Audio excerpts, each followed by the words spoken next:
नमस्कार. कट्टा कोल्हापुरी आयोजित आणि नित्यदीप प्रोडक्ट्स प्रायोजित आजच्या विशेष मुलाखतीमध्ये मी सरदार जाधव आपल्या सर्वांचं स्वागत करतो.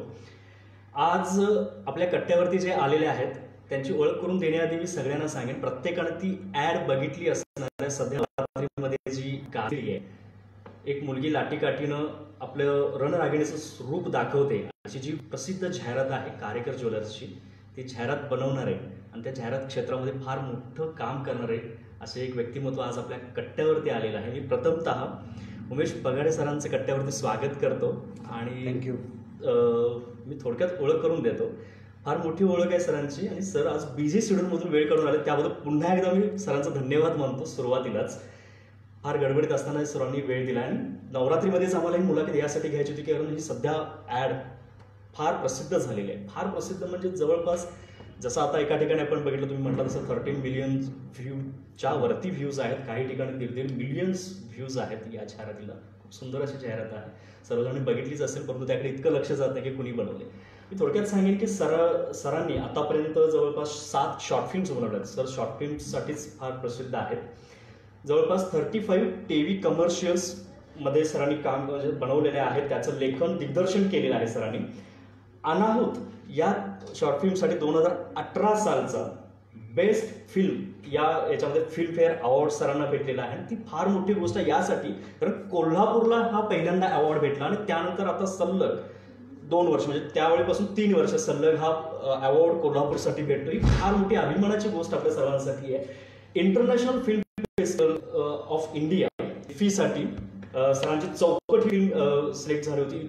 इतकं मोठ्या लेवललाही त्याचे फिल्म्स गेलेले आहेत आणि सध्याचे जे ॲड आहे ते सगळ्यांना आपल्याला माहीतच आहे. अशा खूप साऱ्या गोष्टी आहेत, त्यातच वेळ जायचं. मी सर तुमच्या आपल्या मुलाखतीकडे येतो. आम्हाला ही जी जाहिरात आहे याच्याबद्दल आपण सगळ्यात शेवटी बोलू. मला त्याआधी शॉर्ट फिल्म्स आणि त्याच्या आधी तुमची जडणघडण याबद्दल ऐकायचं. आम्हाला सगळ्यांनाच त्याबद्दल एक उत्सुकता आहे की तुम्ही या क्षेत्राकडे कशी आला, तुमची शाळा जीवनापासूनची जडणघडण कशी होती? मी मेन राजाराम हायस्कूलला होतो. हो. आणि मेन राजाराम हायस्कूलमध्ये अदर ॲक्टिव्हिटीजमध्ये मी जरा जास्त पुढाकार घ्यायचो. मग ते वक्तृत्व असेल, लिखाण असेल, अशा याच्यातून पुढे जात वाचनाची आवड तेव्हाच डेव्हलप झाली. कॉलेजमध्ये गेलो, कॉलेजमध्येही युथ फेस्टिवल्समध्ये वगैरे सहभाग घेतला आणि कॉलेजमध्ये असतानाच मी कोल्हापूर आकाशवाणीला जॉईन केलं. आणि तेव्हापासून या माध्यमाची थोडी ओळख होत गेली, ऑडिओ माध्यमाची. आणि त्याच्यानंतर एका पॉईंटनंतर मी ठरवलं की आपल्याला याच क्षेत्रात करिअर करायचं आहे. त्यामुळे मग मी मुंबईला तिथे जाऊन थोडं आपण एक्सप्लोअर करावं असं वाटलं, प्रयत्न करावे असे वाटले आणि त्यानंतर मी मुंबईला गेलो. मुंबईला गेल्यावर मी मुंबई आकाशवाणी जॉईन केलं. कोल्हापूर आकाशवाणीचा एक्सपिरियन्स होता, त्याच्या मला फॉरवर्ड करता आला तो. आणि कोल्हापूर आकाशवाणीनंतर मुंबई आकाशवाणीनंतर मग मला संधी मिळाली मुंबई दूरदर्शनला, सह्याद्री वाहिनीला. आणि मग व्हिज्युअल माध्यमात आपण काम करत असताना एक सेल्फ रिअलाइज होत गेलं की आपल्याला बरं जमतंय, आपल्याला करता येते किंवा आपली हीच आवड आहे. मग ठरवलं की आपण यातच पुढे जायचं. आणि त्यानंतर असंही कळून चुकलं की आपल्याला डिरेक्शन बरं जमतंय किंवा त्यामध्ये आपल्याला छान मांडता येतं, एक्सप्रेस होता येतं, लेखन आपण करू शकतोय. मग तेच एक्सप्लोअर करत किंवा त्यामध्येच करिअर करत करत आता इथपर्यंत आलेलं. मला यातनं आता एक प्रश्न सुचला की जसं तुम्ही आता आकाशवाणीवरती गेला, त्यानंतर तुम्ही दिग्दर्शनाकडे आलात आणि लेखन क्षेत्रामध्ये आणि याच्यामध्ये तर आता उत्तुंग भरार घेतलेलेच आहे. तुमचं भारदस्त व्यक्तिमत्व आहे, मग तुम्ही ऍक्टिंगकडे का नाही केलं? मला वाटतं या क्षेत्रात येणाऱ्या बऱ्याचशा लोकांचं पहिलं प्रेम ऍक्टिंगच असतं. हो, तेच ते त्याच दृष्टीने यामध्ये दिग्दर्शन. मी त्याला 100% अपवाद आहे असं म्हणणार नाही. कुठेतरी मलाही वाटत होतं की आपण ऍक्टिंग करावं. मी शाळेत कॉलेजमध्ये असताना ते करतच होतो. इव्हन मी नाटकही केलं कॉलेजमध्ये असताना. राज्यनाट्य स्पर्धेत मी लीड रोल पण केलेला आहे नाटकामध्ये. पण नंतर जसं तुम्ही या माध्यमाच्या जवळ जाता, तिथे काम करायला लागता आणि ते माध्यम जवळून अनुभवायला लागतात, तेव्हा स्वतःलाच एक जाणवायला लागतं की अरे मी याच्यापेक्षा हेच छान करू शकतो किंवा येत असतो, उत्स्फूर्तपणे येत असते दिग्दर्शन. किंवा आपल्याला एक्सप्रेस व्हायचं एक माध्यम ते सापडावं लागतं. म्हणजे समजा कधीतरी आपल्याला लक्षात येतं की मला कवितेच्या माध्यमातून छान आपल्याला एक्सप्रेस होता येतं किंवा व्यक्त होता येतं. व्यक्त होण्याचं माध्यम आपल्याला आपोआप आपल्याला स्वतःला सापडतं. तर मला ते सापडलं. मग मला असं निवडली की मी दिग्दर्शक आणि लेखकाच्या माध्यमातून स्वतःला किंवा स्वतःच्या जास्त विचारांना express जास्त चांगल्या पद्धतीने व्यक्त होऊ शकतो. बरोबर. मग मी ते निवडलं. पण इन फ्युचर कधी संधी मिळाली तर मी तेही acting वगैरे करायला पण त्याच्यासाठी तयार तयारी आहे. असते सगळ्यांची. मुळात शॉर्ट फिल्म बद्दल मला विचारायचं आहे. हां. आपल्या इतक्या म्हणजे शॉर्ट फिल्म्स आहेत आणि सगळ्यात महत्त्वाचं म्हणजे प्रत्येक शॉर्ट फिल्म कुठल्या तरी फेस्टिवलला किंवा सगळ्यात टॉपच्या फेस्टिवलला तर पोहोचलेलीच आहे. पहिला फिल्मफेअर तर आहेच. फिल्मफेअरचा फोटो आपण आपल्या FBच्या पेजवरती जो सरांचा टाकलेला आहे तो बघितल्यानंतर आठवण होते की अरे बाबा ती जी हातामध्ये घेतलेली आहे मूर्ती आणि ते फिल्मफेअर सेलिब्रिटी, ती आठवण कशी होती आणि त्या चित्रपटाच्या शूटचा इतर काही किस्से? अनाऊचं पूर्ण शूट कोल्हापुरातच झालं. 2 दिवसाचं शूट झालं आणि त्यावेळेला अगदीच असं काही डोक्यात नव्हतं की फेस्टिवल्स वगैरे. अर्थात चौकटचा अनुभव होता. चौकट ही माझी 5वी शॉर्ट फिल्म. त्याच्या अगोदर मी 2016ची. त्याच्या अगोदर मी 4 शॉर्ट फिल्म्स केल्या होत्या. पण चौकटमुळे मला शॉर्ट फिल्मचं माध्यम आणि ते विश्व ओपन झालं असं म्हणायला हरकत नाही. कारण की मी ती शॉर्ट फिल्म घेऊन वेगवेगळ्या फेस्टिवल्सना गेलो, वेगवेगळ्या लोकांना, वेगवेगळ्या संविधानांच्या लोकांना भेटलो आणि मला मग लक्षात आलं की आपण जे काम करतोय ते फार तर आपण काय करतो, एखादी फिल्म बनवल्यावर आपण आपल्या मित्रांना दाखवतो, आपल्या घरच्यांना दाखवतो, आपण जिथे काम करतो तिथे दाखवतो आणि संपलं. बरोबर. त्याचं त्याची जर्नी तिथे संपते. पण मला असं वाटलं चौकटमुळे मला हे जाणून दिलं की नाही, आपलं काम हे जास्तीत जास्त लोकांपर्यंत पोहोचलं पाहिजे. त्यांना काय वाटतंय, त्यांना काय भावतंय किंवा जे आपण व्यक्त होतोय, आपल्याला जे पोहोचवायचं आहे ते त्यांच्यापर्यंत कितपत पोहोचलंय हे जाणून घेण्याची मला इच्छा त्या चौकटमुळे हे झाली. आणि मग मी वेगवेगळे फेस्टिवल अटेंड करत राहिलो आणि त्यातूनच इफ्फी म्हणजे आपल्या इंडियाचं जे ऑफिशियल फेस्टिवल आहे, international film festival of India, तिथे मी पहिल्यांदा टाकली आणि पहिल्यांदाच ती सिलेक्ट झाली. म्हणजे पहिलीच फिल्म तिथे सबमिट केली आणि ती सिलेक्ट झाली आणि आम्ही इफ्फीला देखील पहिल्यांदाच गेलो. त्या फिल्मच्या निमित्ताने पहिल्यांदा गेलो आणि एक चौकटचा अनुभव पाठीशी आल्यामुळे अनाऊटसाठी आम्ही काही प्लॅन कसा असायला पाहिजे, तिला कशी प्रेझेंट करायची, कुठे प्रेझेंट करायची वगैरे. आणि अनाऊन्स झाल्यानंतर आम्ही फेस्टिवलला पाठवत होतो. काही फेस्टिवलमधून आम्हाला चांगले रिप्लायही येत होते. पण त्यावेळेला फिल्मफेअरचं जे कॉम्पिटिशन आहे ते दुसरं वर्ष होतं आणि फिल्मफेअर हे खूप मोठं नाव आहे फिल्म इंडस्ट्रीमध्ये. खूप वर्षांची परंपरा आहे त्याला. त्यामुळे देशभरातून खूप फिल्म्स येतात. रिस्पेक्टेड फिल्मफेअर आहे. अगदी. आणि आमच्या वेळेला दुसरं वर्ष असल्यामुळे त्याला इतका प्रतिसाद मिळाला होता. जवळजवळ 1700 फिल्म्स आल्या होत्या आणि त्या 1700 फिल्म्समधून टॉप 57 त्यांनी निवडल्या होत्या. त्यामध्ये अनाहूत होती आणि त्या अनाहूतला टॉप 57 मधून पीपल्स चॉईस म्हणजे लोकांनी वोट देऊन त्याला बेस्ट फिल्मचे अवॉर्ड देणार होते. त्यामध्ये आपल्याला बेस्ट फिल्मचे अवॉर्ड मिळाला. खूप म्हणजे ती फील ज्यावेळी ऑफकोर्स कसं असणार, कारण त्याच्यासाठी तुम्ही कष्ट केलेले होते. त्या काय म्हणतात की जे डेडिकेशन असतं ते फिल्म बनवण्यासाठी, ज्यावेळी त्याला अवॉर्ड भेटतो आणि तोही इतका टॉपचा. आणि काय होतं की अवॉर्ड कुठलाही असो, त्या अवॉर्डमुळे आपल्याला एक ऊर्जा मिळते, आपल्या टीमला एक ऊर्जा मिळते, उत्साह वाढतो आणि पुढचं काम करण्याकरता आपण फोकस लावतो आणि एक कुठेतरी समाधान मिळतं की आपण जे करतोय, आपण ज्या वेवर आहे तो राईट वे आहे आणि आपण करत जाऊया. मग तो अवॉर्ड असो किंवा रिवॉर्ड असो, त्याने एक ऊर्जा मिळते. हे सगळ्यात महत्वाचं. एका फिल्म मेकरला किंवा एका आर्टिस्टला अशा पद्धतीने तुम्हाला एखादी शाबासकी देखील मिळणं ही ऊर्जा मिळवून देते आणि कुठलाही अवॉर्ड हा शाबासकीच असतो मला वाटतं. हा, मगाशी तुम्ही बोलता एक मुद्दा सांगितलात की शॉर्ट फिल्म्स मधून काही ठराविक मुद्दे दाखवायचे असतात ते लोकांपर्यंत पोहोचवण्यासाठी. म्हणजे आता तुम्ही म्हटलं की मित्रांना दाखवलं तिथंच ते संपायचे, परंतु खूप सारे असे संदेशात्मक शॉर्ट फिल्म्स असतात आणि हे फार चांगलं माध्यम आहे असं मला तरी वाटतं. अगदी. काय होतं की आपण मुळात माध्यमाला जाणून घेतलं पाहिजे. बरोबर. त्याचं थोडं व्याकरण समजून घेतलं पाहिजे. दुर्दैवाने आपल्या अजूनही शॉर्ट फिल्म्सना थोडंसं दुर्लक्ष केलं जातं. म्हणजे अरे ठीक आहे, नवीन मुलांचं काम करायचं ते एक माध्यम असं समजलं जातं, पण तसं नाहीये. त्या माध्यमाची स्वतःची एक ताकद आहे. कमी वेळेत, कमी रिसोर्समध्ये तुम्हाला ती जास्त पद्धतीने जास्त लोकांपर्यंत पोहोचवता येते. काही विषय असतात की जे 2 तासाच्या मूवीमध्ये नाही म्हणता येत, तर त्यासाठी तुम्ही 2 मिनिटाची पण शॉर्ट फिल्म बनवू शकता, 20 मिनिटाची फिल्म बनवू शकता. मोठे संदेश सुद्धा 2 मिनिटाचे. आणि मी तर अगदी आवडीने आणि याने मजेने म्हणतो की शॉर्ट फिल्म म्हणजे आपल्यासाठी नेट प्रॅक्टिस आहे. म्हणजे किंवा आपण म्हणूया रणजी आहे ही. उद्या आम्हाला वन डे खेळायचे, इंटरनॅशनल खेळायचे, त्याच्यासाठी ही रणजी आहे. म्हणजे उद्या 2 तासाची मूवी किंवा 2 मिनिटाची मूवी, साधारण व्याकरण तेच आहे. Shooting, editing, pre production, post production, व्याकरण तेच आहे, लेंथ कमी जास्त आहे. आणि त्या माध्यमाला जर जाणून घेतला तर त्याची ताकद कळेल. आणि कुठे ना कुठेतरी एका मेनस्ट्रीम फिल्म इंडस्ट्रीमध्ये जाण्याकरता देखील ती एक पायरी होऊ शकते.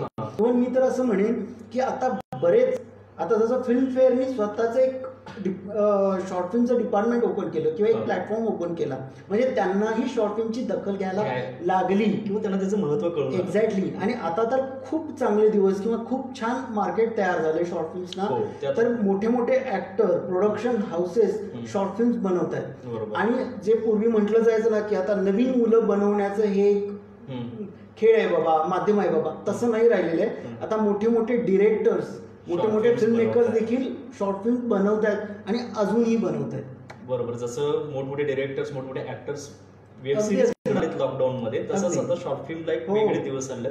यालाच धरून मला हा एक प्रश्न विचारायचा की शॉर्ट फिल्म साठीचा जो क्लब आहे तो पुण्यानंतर, म्हणजे मला वाटतं कोल्हापूर शॉर्ट फिल्म क्लब हा कोल्हापुरात आहे, पुण्यानंतर इथं आहे. आणि हा एक फार चांगला प्लॅटफॉर्म कोल्हापुरात उभा राहिला. बरोबर. तर याबद्दल काय झालं की मी मगाशी म्हटल्याप्रमाणे चौकटमुळे मला हे विश्व ओपन झालं शॉर्ट फिल्मचं. आणि त्याच्या अगोदर शॉर्ट फिल्म बनत नव्हत्या असं काही नाहीये. पण मला असं जाणवलं की ह्या शॉर्ट फिल्मचं जे आहे ते जास्तीत जास्त लोकांपर्यंत पोहोचलं पाहिजे, त्याला ॲप्रिसिएशन मिळालं पाहिजे. आणि मी काय करायचो, मी शोधायचो, मी एक्सप्लोअर करायचो, इकडून तिकडून शोधायचो. पण काय झालं की मला फारसा कोणी रिस्पॉन्स दिला नाही की कुठे फिल्म फेस्टिवल होतात किंवा कॉम्पिटिशन होतं. मग माझं मी शोधायचो, मग त्यामध्ये माझा खूप वेळही गेला. मग मला असं जाणवलं की जो वेळ गेलाय माझा तो इतरांचा किंवा माझ्या मित्रांचा जायला नको. आणि मी पुढे जात असेल तर माझ्याबरोबर आणखी 4 लोकांना मला पुढे घेऊन जाईल. त्यामुळे मग मी म्हटलं की नाही, आपण आपल्यासोबत आणखी 4 लोकांना उभं करूया. आणि त्यासाठी आम्ही Kolhapur short film club open केला. आता यामध्ये काय होतं की जर तुम्ही शॉर्ट फिल्म बनवली असेल तर ती कुठल्या फेस्टिवलला टाकता येईल, कशी टाकता येईल, किंवा फिल्मसाठी तुम्हाला काय रिक्वायरमेंट आवश्यक आहेत, तर त्याचा आम्ही तिथे अपडेट करतो. त्यामुळे एकाच छताखाली सगळे फिल्म मेकर्स कोल्हापूरचे तुम्हाला तिथे भेटतात, एकत्र आलेले आहेत. आणि गेली 4-5 वर्ष जवळजवळ 80 फिल्म मेकर्स आणि फिल्मशी रिलेटेड सगळी लोक त्या क्लबमध्ये आहेत. अरे वा. नाही, तुम्ही जो उद्देश ठेवला होता, तुम्ही याचा जो सांगितलात की तुम्हाला जे धडपडी करायला लागल्या किंवा जो त्रास सहन करावा लागला की फिल्म बनवल्यानंतर ती कुठल्या फिल्म फेस्टिवल कुठं आहे, काय आहे याची माहिती काढावी लागायची, कधी कधी ते मिस पण झाला असेल. परंतु या लागलेल्या ठेचा इतरांना लागू नयेत किंवा नवोदित आता जे आहेत, जे उत्साहाने करतायत, तर त्यांच्यासाठी हा platform Kolhapur short film club फार चांगला आहे मला ते वाटतं. आणि त्याच्यातून फार चांगलं मार्गदर्शन पण मिळतं. आणि मी तुम्हाला सांगतो सर की आता तुम्ही कुठल्याही फेस्टिवलला जा, म्हणजे मी छातीडोकपणे सांगू शकतो की तिथे कोल्हापूरची एक तरी फिल्म असणार, कारण की तिला तुमच्या फेस्टिवलची माहिती आमच्या क्लब थ्रू मिळालेली असते.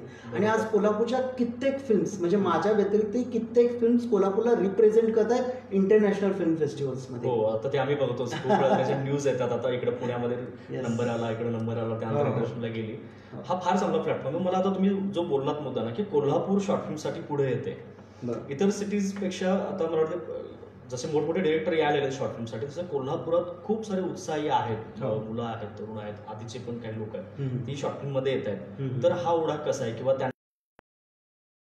म्हणजे कसं आहे की आपण एक गोष्ट लक्षात घेतली पाहिजे की तंत्रज्ञान जसं अपडेट होतंय, टेक्नॉलॉजी जशी अपडेट होतीये, तसं माध्यम पण अपडेट होत राहते. आता पूर्वीच्या काळी फिल्म करायची म्हणजे इतकी साधी गोष्ट नव्हती. फिल्म रीलवरती आपल्याला ती फिल्म करायला लागायची. आता डिजिटल कॅमेरा आलेत, तर तुम्ही एवढ्या छोट्या कॅमेरावरती तुम्ही फिल्म बनवू शकता, शूट करू शकता. आता सॉफ्टवेअर्स आहेत जे लॅपटॉप मध्ये पण आपल्याला सहज अवेलेबल आहेत आणि एडिट करू शकतो. सो जर टेक्नॉलॉजी अपडेट होत जाते तसं ते माध्यम देखील जवळ आले. त्यामुळे आत्ताच्या युथला किंवा माझ्यासारख्या पिढीला फिल्म मेकिंग करणं जरा सोपं झालंय. पण त्याचबरोबर त्याची दुसरी पैलू असं आहे की कॉम्पिटिशन देखील वाढलंय, कारण की क्वांटिटी वाढली.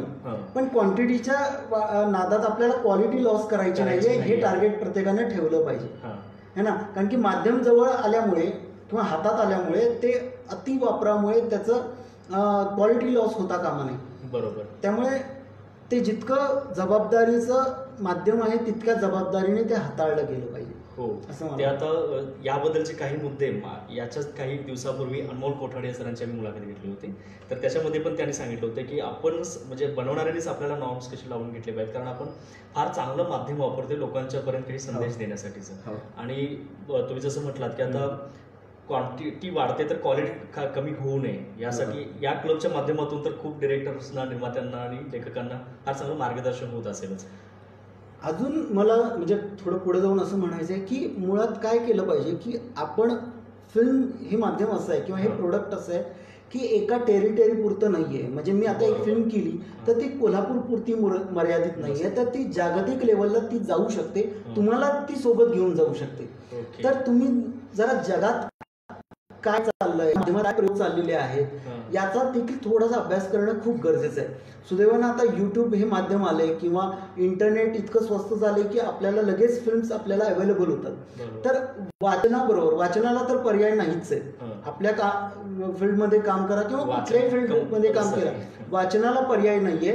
तर वाचनाबरोबर तुम्हाला एक्सप्लोर, एक फिल्म मेकर म्हणून एक्सप्लोर करता आलं पाहिजे जगात काय चालू आहे, दुसरे माझ्याबरोबरचे दुसरे फिल्म मेकर्स कोणत्या पद्धतीने आणि कसं काम करतायत, कारण की माझं काम आणि त्यांचं काम एकत्र पाहिलं जाणार आहे. बरोबर. तर अर्थात प्रत्येकाची व्यक्त करण्याची शैली वेगवेगळी असू शकते, पण तुमच्याकडून मला काही शिकता आलं पाहिजे, माझ्याकडून तुम्हाला काही शिकता आलं पाहिजे. ही जी संवेदनांची देवाणघेवाण आहे ना, ती थोडी एक्सप्लोर प्रत्येकाने केली पाहिजे. ग्लोबल राहणं फार महत्वाचं आहे, अपडेट राहणं फार महत्वाचं आहे. वाचन आणि त्याचसोबत इतर मीडियाचं आपण बनवणार आणि प्रत्येक कंपल्सरी करणं फार महत्वाचं आहे. आपण या ज्या मार्गदर्शनाच्या गोष्टी आहेत ह्या ठराविक वेळेनंतर अजून घेणारच आहोत. मला त्याआधी तुम्हाला विचारायचं आहे की तुमचे किस्से, म्हणजे फिल्म फेअर पर्यंत गेलेला आहात, फार मोठमोठ्या लोकांच्या मध्ये बसणं उठणं असतं किंवा फार भेटीगाठी होतात. या प्लॅटफॉर्मवरती तुम्ही खूप लोकांना बाहेरून इथं घेऊन येत असता, इथल्या लोकांना मार्गदर्शन करण्यासाठी, इथल्या नवोदितांना मार्गदर्शन करण्यासाठी. तर तुमच्या भेटीगाठीमध्ये खूप सारे किस्से घडले असतील, काही आठवणी असतील मोठ्या कलाकारांच्या बरोबर, दिग्दर्शकांच्या बरोबर, त्याबद्दल.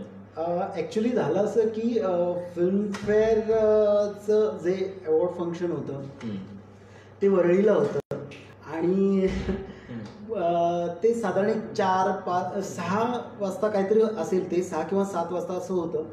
आणि मी आणि माझा मित्र जो माझा को प्रोड्युसर आहे सौरभ, आम्ही दोघं जात होतो आणि वरळी ब्रिजवरून आम्ही जात होतो. आणि फिल्मफेअर मिळाला तेव्हा एक पोटात गोळा आलाच होता की फिल्मफेअर मिळालाय, म्हणजे ज्या अवॉर्ड लहानपणापासून आपण बघतोय किंवा वाचतोय तो मिळालाय. पण मला आठवते की आजही त्या वरळी सीफेसच्या वरळी लिंक वरून जेव्हा आम्ही जात होतो ना, तेव्हा दोघांच्या पोटात गोळा आला होता, कारण की आता तो क्षण जवळ आलाय जेव्हा आपण त्या फिल्मफेअरला त्या ट्रॉफीला हातात घेणार आहोत, रेड कार्पेटवर असणार आहोत. आणि तुम्ही ते अवॉर्ड फंक्शनची एक क्लिप आहे, व्हिडिओ क्लिप आहे, तुम्हाला बघता येईल, ती आहे यूट्यूबला वगैरे. तर मी जेव्हा त्या स्टेजवर गेलो, जेव्हा नाव पुकारलं गेलं, बरं अँकर कोण होता, तर शाहरुख खान होता. आणि शाहरुखचा मी डाय हार्ट प्रचंड आवडतो, माझ्यासाठी तो इन्स्पिरेशन आहे. तर जेव्हा शाहरुखने नाव पुकारलं आणि मी ट्रॉफी घ्यायला गेलो, तेव्हा मी समोर अशा आय लेवलला, आय लाईनवरती अजिबात पाहिलं नाही. मी फार दूरपर्यंत बघत होतो, कारण की माझ्यासमोर एकापेक्षा एक लोक बसली होती, दिग्गज लोक बसली होती, म्हणजे रेखा आणि बरेच म्हणजे नावं घेऊ शकणार नाही अशी लोक बसली होती. आणि मला माहित होतं जर मी त्यांच्याकडे पाहिलं तर मी ब्लँक होईल. आणि मी तयारी करून गेलो होतो की मी माझ्या मित्रालाही सांगितलं होतं की मी एक छोटंसं माझं स्पीच तयार केलं होतं आणि म्हटलं की मी हे तयार करून जातोय, मी रट्टा मारून जातोय, पण समजा मी तिथे गेलो आणि मी ब्लँक झालो तर मी फक्त थँक्यू म्हणेन आणि मी बाहेर म्हणजे खाली पळून येईन. कारण की तो माहोल, ती मोठी दिग्गज लोक जी आपल्यासाठी एक आयडॉल आहेत, जे इन्स्पिरेशन आहे, ज्यांचं काम पाहत आपण मोठे झालेलो आहोत, आपण शिकलेलो आहोत, ती समोर बसलेली आहेत, ते आपलं अप्रिशिएट करतायत बाजूला आहे. अगदी अगदी. तर तो क्षण म्हणजे अजूनही माझ्या अंगावर काटा आला ते सगळं म्हणजे आठवून. तर प्रचंड हे एनर्जी देणारी ती गोष्ट आहे. त्यामुळे तो जो उत्साह मिळाला त्यानंतर या इतर फिल्म्स बनवणं आणि जाहिराती. आणि तुम्हाला सांगतो की त्या फिल्मफेअर मॅगझिनच्या एडिटरच्या त्या कॉलम जो असतो, त्याचा जे सुरुवातीचा एक कॉलम असतो, एडिटर कॉलम असतो, त्यामध्ये त्यांनी मेन्शन केलं होतं की ही कोल्हापूरची फिल्म इथे जिंकलेली आहे. म्हणजे त्यावेळेला Best बऱ्याच film जणांचं award. लक्ष कोल्हापूरला गेलं आणि मला सांगायला अतिशय अभिमान आणि आनंद होतोय की त्यानंतर सलग 3 वर्ष कोल्हापूरने मिळतो. बेस्ट फिल्मचे अवॉर्ड घेतले. नाही, खूप चांगला Yes. पायंडा पडला गेला आणि त्याबद्दल आम्हाला खरंच सर्व कोल्हापूरकरांना तर सगळ्यांनाच अभिमान आहे. Yes. कारण देशभरात इथं फिल्म येत असतात आणि त्याच्यामध्ये अव्वल बेस्ट फिल्म म्हणून त्याचा अवॉर्ड तुम्हाला मिळाला. तिची आता जो आठवण आहे ती तर मोठी आहेच, त्याचबरोबर आम्हाला हेही भारी वाटतं सर की तुम्ही ती फिल्म म्हणजे कोल्हापूरची चित्रपटासाठीची ओळख सगळ्या फिल्म इंडस्ट्रीला आधीपासून आहे, ती कुठेतरी कमी होत होती, परंतु ती परत आणि ताजी करण्यामध्ये तुम्ही तुमचा जो मोलाचा सहभाग आहे. मला काय वाटतंय सर की आपल्या पिढीचं किंवा आताच्या पिढीचं एक ते थोडं कर्तव्य आहे की आपल्या कोल्हापूरला एक सुवर्ण परंपरा लाभलेली हो. आहे. आपल्याला माहित आहे की आपल्या कोल्हापूरची माती सुपीक आहे, इथे पेरलं तर ते उगवणारच आणि ते पूर्वी चित्रपट सृष्टीनं सिद्ध केलेलं आहे. इथे भले भले मोठे फिल्म मेकर झालेत. दादासाहेब फाळके सारखा पुरस्कार मिळवलेले भालजी पेंढारकर आपल्या कोल्हापूरचे आहेत. नॅशनल अवॉर्ड मिळवलेले बालजी बाबा इथे जाऊन आणि अशी बरीच नावं मला सांगता येतील. तर आपल्याला माहिती आहे की इथे फिल्म बनू शकते, इथले फिल्म मेकर्स मोठे होऊ शकतात आणि ते पुढे जाऊ शकतात. पण थोडी इच्छाशक्ती कमी पडते इथे, थोडी इच्छाशक्ती. मग इथे एक निर्माता उभा राहील किंवा एक फिल्म उभी करेल इतके निर्माते सहज आहेत, इथे सहज मिळू शकतात.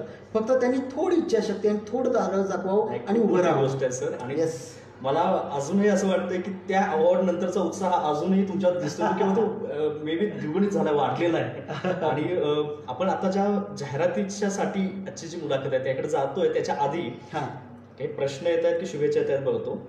मुकुंद खुपेकरांनी नाद खुळव मेचता आपल्या कामास सलाम शुभेच्छाच दिलेल्या आहेत. धनंजय कुंभारांनी तर गौरवास्पद फार चांगलं काम आहे. फेस्टिवलमध्ये आपल्या शॉर्ट फिल्म्स कशा पाठवता येऊ शकतात याबद्दल मार्गदर्शन कराल का? या संदर्भातील स्पर्धांची माहिती कशी मिळवता येईल?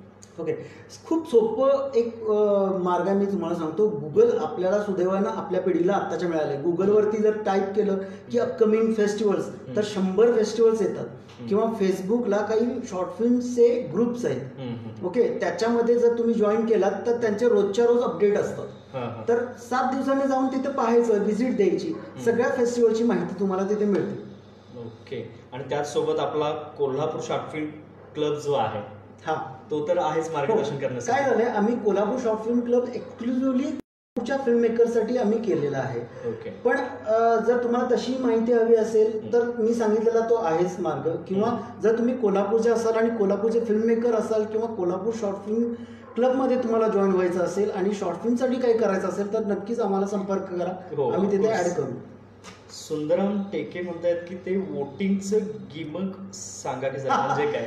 गिमिक बिमिक काही नसतं. तुमचं काम लोकांना आवडलं तर लोक वेळ काढतात आणि तुम्हाला बघितले. आम्हाला आधी असंही वाटायचं खूप की असं असेल काहीतरी असेल. ज्यावेळी आम्ही या फिल्म मध्ये आलो त्यावेळी आणि अजून एक गोष्ट, जेव्हा तुम्ही ज्या माध्यमात काम करता म्हणजे फिल्म इंडस्ट्रीमध्ये जर काम करत असाल तर त्याचं व्याकरणही बघितलं पाहिजे, त्याचं माध्यम जाणून घेतलं पाहिजे. मार्केटिंग आणि डिस्ट्रीब्युशन हे खूप इम्पॉर्टंट गोष्टी आहेत.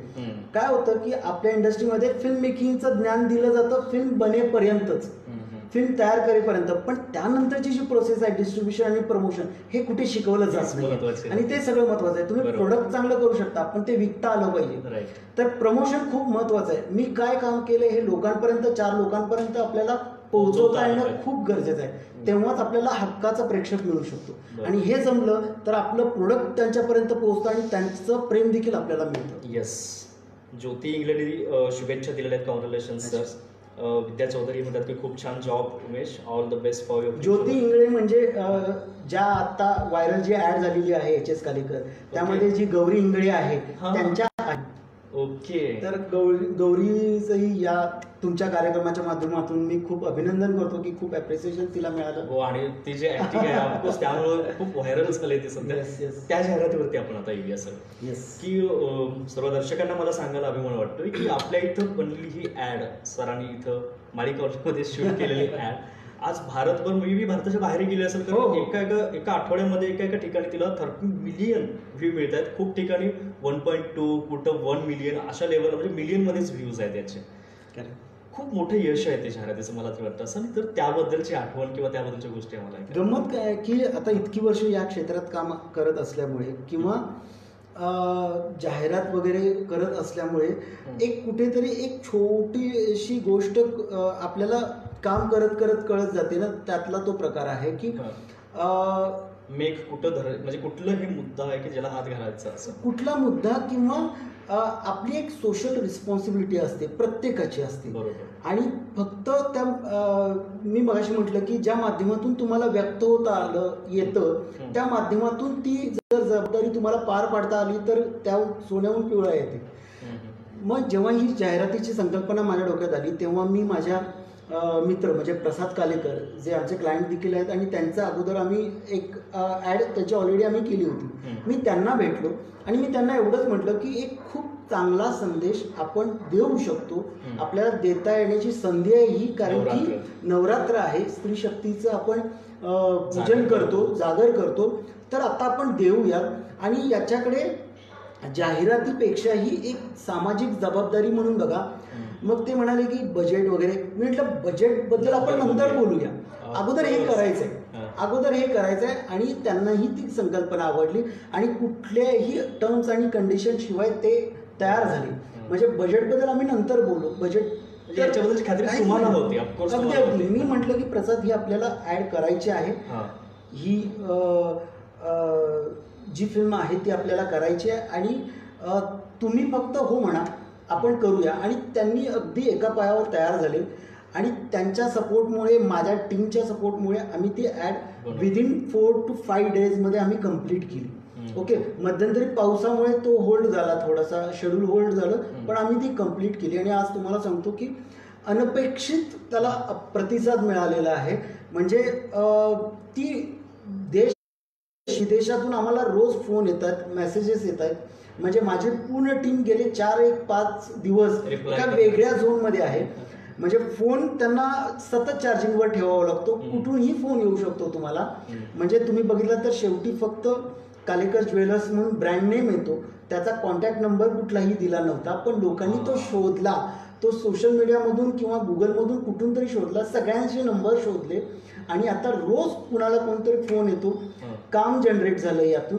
आणि सगळ्यात महत्त्वाचं आणि जे आम्हाला हवं होतं की एक छानसा संदेश आम्हाला देता आला आणि आम्हाला अक्षरशः असे फोन आले, म्हणजे खूप इमोशनल झालो होतो आम्ही सगळे. ते गोष्ट आम्ही जेव्हा एकमेकांची शेअर केली की आम्हाला असे काही फोन आले काही मुलींचे की जे म्हणत होते की काही लोक आहेत जे आम्हाला आमच्या सोसायटीमध्ये किंवा कामाच्या ठिकाणी कुठेतरी आम्हाला असा त्रास देत आहेत आणि आम्हाला थोडेसे आम्ही बॅकफूटवर होतो, त्यांना कसं डील करावं, त्यांना कसं सामोरं जावं.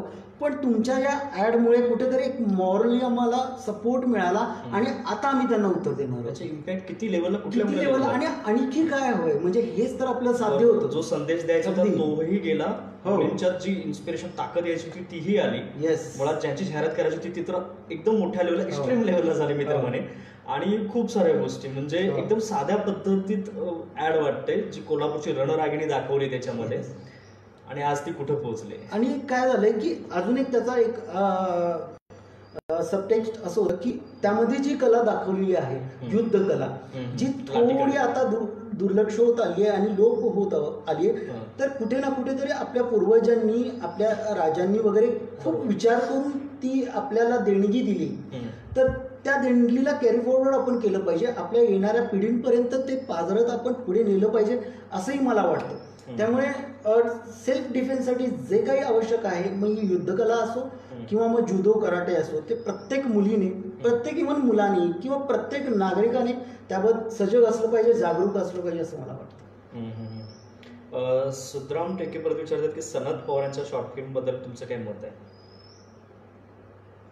सनतची फिल्म मला आता परत एकदा बघावं लागेल, कारण की पण मी सनतशी बोललोय या विषयावरती, मला आवडली होतीच ती, पण आता रिकॉल मला करावं लागेल. त्याबद्दलचं उत्तर नंतरचं किंवा त्यांना भेटा. खूप साऱ्या अशा शुभेच्छाच आहेत आपल्याला आणि सदिच्छा आहेत लोकांच्या. मुळात ही जाहिरातीबद्दल खूप जणांचे आभार आहेत की खरंच जसं तुम्ही म्हटलात संदेश त्यातनं फार चांगला गेलेला आहे. मला जाहिरात क्षेत्राबद्दलचं थोडक्यात विचारायचं सर की जाहिरातीतून एखाद्या प्रोडक्ट जाहिरात करतोच, परंतु त्याचसोबत असा संदेश त्यातनं देणं. आता ह्या नवरात्रीमध्ये बरोबर ते हिरून तुम्ही बरोबर त्याला हात घातला, तुमच्या त्या डोक्यामध्ये ते तसं आलं, परंतु खूप म्हणजे शॉर्ट फिल्म मधून जसं सामाजिक संदेश घेऊन आपल्याला काहीतरी करता येतं तसं तसं आता जाहिराती फक्त लोकांच्यावरती प्रोडक्ट विकण्यासाठी मारा करण्यासाठी नाही तर त्यातून वेगळा संदेश पण देण्यासाठी होत आहे. काय झालंय की अगोदर एक गोष्ट मला इथे नमूद करायची वाटते की शॉर्ट फिल्म म्हणजे फक्त सामाजिक संदेश देणाऱ्या असतात असं नाहीये.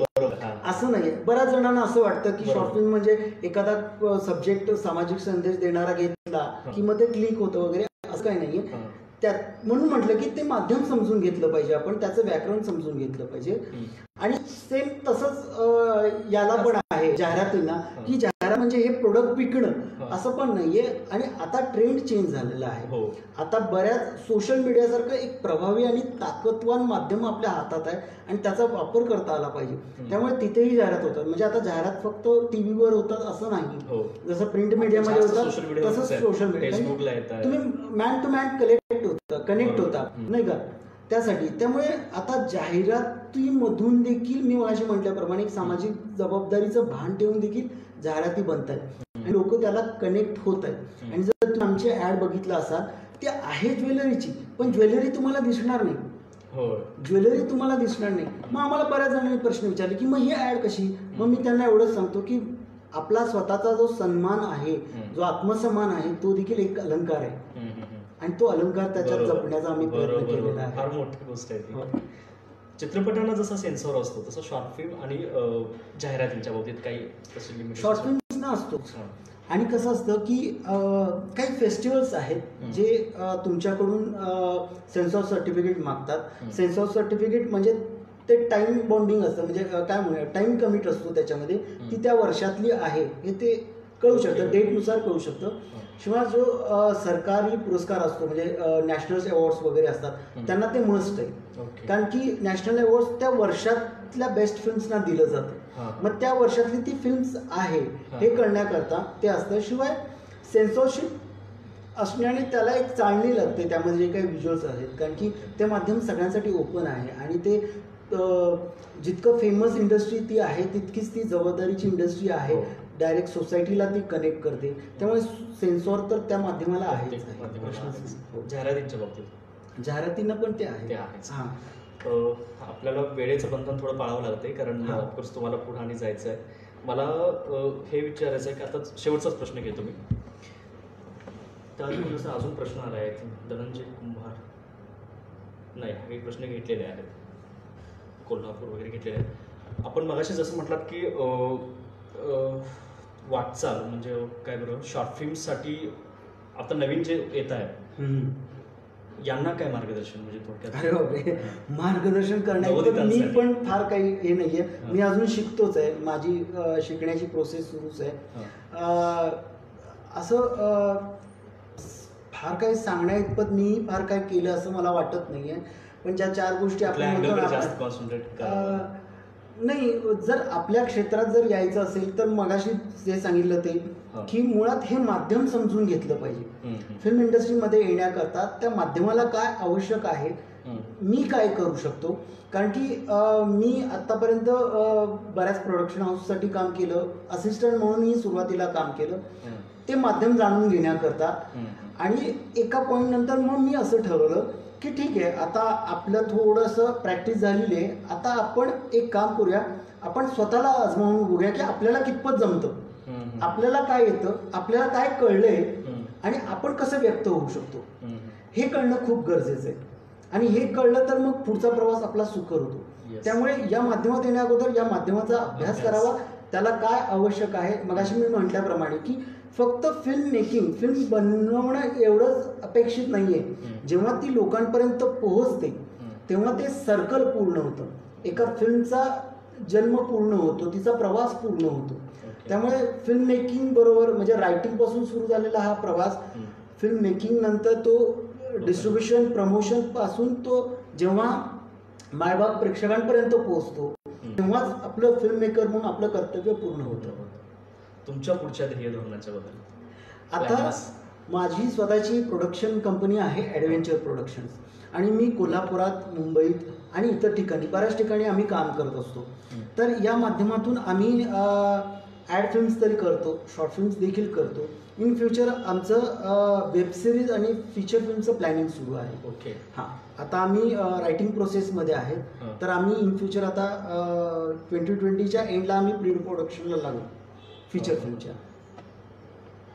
पासूनच मला अजून एक प्रश्न येतोय विद्या चौधरींचा. तुझ्या पहिल्या शॉर्ट फिल्म पासूनच खात्री होती की तू नक्कीच काहीतरी वेगळं करशील. नाही, प्रश्न नाही आहे, शुभेच्छा आहेत. आणि ठीक आहे, थँक्यू. पुन्हा एकदा मी सर्वांचे धन्यवाद मानतो. आणि सगळ्यात महत्त्वाचं सर, तुमच्या या गडबडीच्या वेळेमध्ये तुम्ही वेळात वेळ देऊन आज या ठिकाणी आमच्या या कट्ट्यावरती आलात, त्याबद्दल कट्टा कोल्हापुरीकडून तुमचे खूप खूप आभार आणि धन्यवाद. मला उलट तुमचे धन्यवाद म्हणायला पाहिजे, कारण की तुमच्या निमित्ताने मला माझाच एक प्रवास छोटासा जो आहे तो परत रिकॉल झाला आणि त्या मेमरीजमध्ये जाता आलं. तर तुमचंही आणि तुमच्या टीमचे खूप खूप आभार. Thank you so much. आणि मी सर्वांना उद्याच्या विजयादशमी दसऱ्याच्या सर्वांना शुभेच्छा देतो.